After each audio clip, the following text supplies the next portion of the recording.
Well, Australia has been ranked the sixth most democratic nation on earth in the Economist Intelligence Unit's 2010 Democracy Index. The top five, by the way, are Norway, Iceland, Denmark, Sweden and New Zealand. North Korea came in last out of 167 nations surveyed.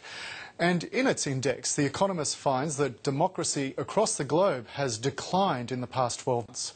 Well, joining us from London to discuss the report is The Economist Intelligence Unit's Director for Country Forecasting Services, Lazar Kekic. Mr. Kekic, thank you very much for your time tonight. How do you rank and compare democracy in different countries?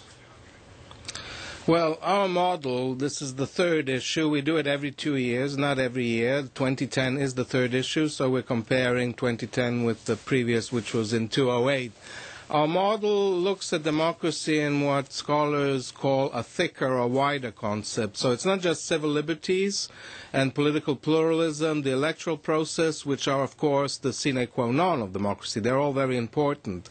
But also wider things like political participation by people, the political culture, if it's conducive to democracy, which is important so that democracy can be sustained, and the functioning of government, because there's no point in bringing decisions in a democratic manner if they're not implemented. So it's this wider concept. There's 60 indicators across these 5 categories. And as you mentioned, what is quite clear is that for some years now there's been a sort of pause in the onward march of democracy, which has been going on for decades, more and more countries becoming democratic. The new thing is that now, since 2008, we actually have a retreat. The score has gone down in the majority of the world's countries, including some of the most developed ones in Western Europe. Before we get on to the reasons why that may be the case, why there is that retreat in democracy, we'll be a little bit parochial for a moment and I'll ask you about Australia. What did you find here that encouraged you to rank it number 6 in the world? Well, Australia's ranking improved a bit compared to last time. It's traditionally been one of the most democratic countries on earth. There's only 26 of these 167 are rated what we call full or consolidated democracies. The slight improvement in Australia is really because of what's happened elsewhere, not so much in Australia. By that I mean Australia was less affected by the big economic crisis, financial crisis of 2008-2009 than some of its peers in other parts of the developed world. So other countries deteriorated, whereas Australia stayed more or less the same. And I know also in this part probably one always looks at neighbors and the position of New Zealand. Probably the situation is the difference between New Zealand and Australia is very small. So for all intents and purposes, these countries are equal and, as I said, one of the most democratic countries on earth. Did you see, or did your team see any factors here that would perhaps suggest that there could be a damaging of the perception of democracy in Australia? Well, that is always possible, but we have not yet, looking forward, this isn't a forecasting report as such. We're looking at what the situation is.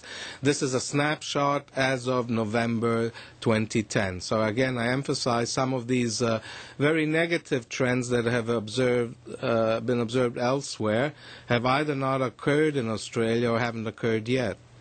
Let's look further afield. As you said there before, there's been this general decline. Tell us about some of the countries, particularly in Western Europe, which we would consider to be models of democracy in some respects. Yes.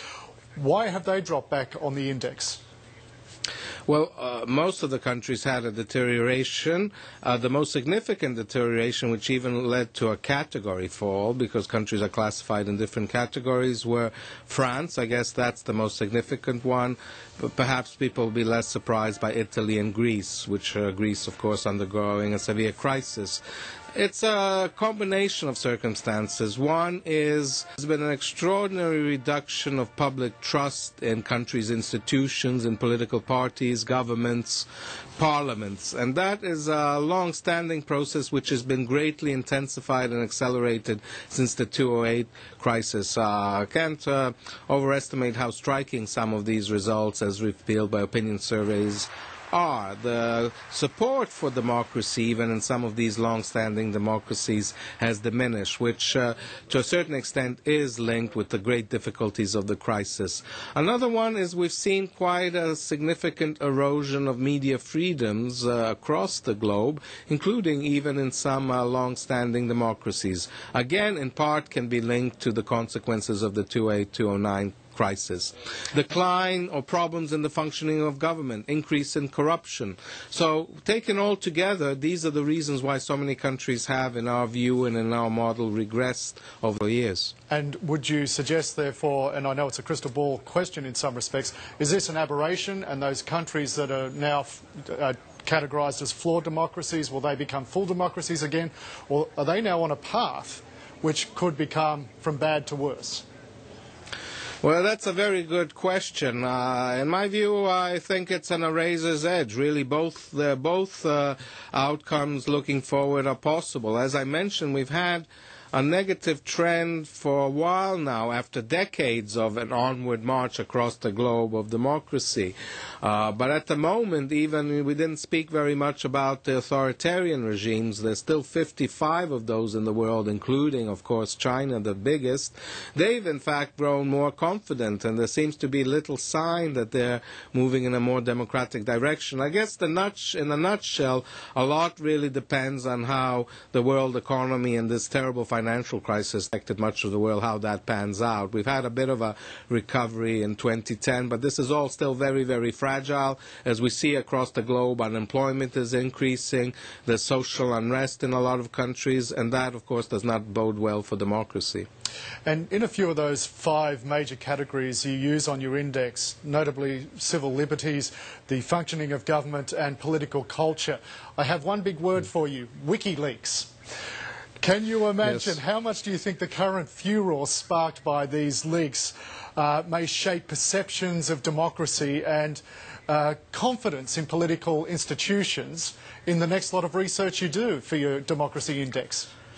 Yes, another very, very good question, and this is something obviously that will have, I think, an enormous impact. I mean, just to mention one thing, again, a lot depends on how the powers that be, in this case, in particular the U.S., respond to this. The initial responses are aggressive and so on, do not bode well. After all, it was the U.S. has that, I think rightly, in previous years took to task many countries for interfering with Internet and interfering with media freedoms, and such accusations will ring hollow if the U.S. does the same with respect to WikiLeaks. But over and above that, of course, depending on what sort of revelations we get, the public confidence in institutions, which is already tenuous, as I said, and been declining in so many countries, might decline further.